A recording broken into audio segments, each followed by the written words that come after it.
И мога да ви кажа, че преди 8 месеца аз имах много огромно изпитание от Бога. Аз дойдех тук с моето семейство преди 8 месеца. Стасио. Аз имах църковен брак, брати и сестри. Аз имах и граждански брак. Но ние в един момент се разделихме, брати и сестри. Аз бех много разочарован от живота. И както каза моя брат, че Бог не обича раздялите. Преди 8 месеца аз бех много отчаян от живота. Аз нямах смисъл в живота. Защото аз много обичам моята жена. И в един момент тя се върна при мен. Ние се събрахме, брати и сестри, и имахме развод. Дадохме си по взаимност на глас и се разделихме. Да, но Бог направи така, че тя се върна при мене.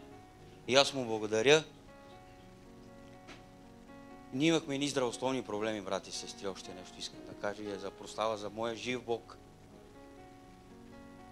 Ние 5 години не можахме да имаме деца. И ходихме по много болници, брати и сестри. Много лекарства използвахме. И казваха, че по естествен път няма как да стане. И ние минала месец трябваше да направим инвитро, брати и сестри. Но Бог направи така, че направи чудо в живота ми. В момента тя е на 2 месеца и половина, брати и сестри.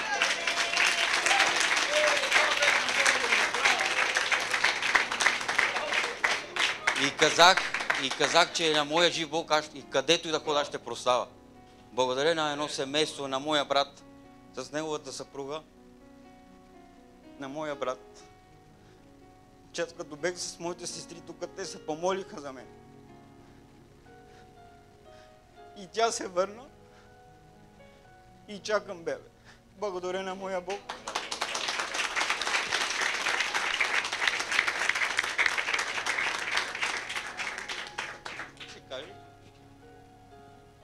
Благодаря, че всички сте се молили за мен, защото аз до сега не бех дала прошка никога в живота ми. Не съм си искала прошка, но това го направих за първи път към неговото семейство. И нещо ме накара аз да отида и да си искам прошка от това нещо и всичко ни потръгна оттам. Без караници, без скандали, без раздяли. Благодаря за това нещо.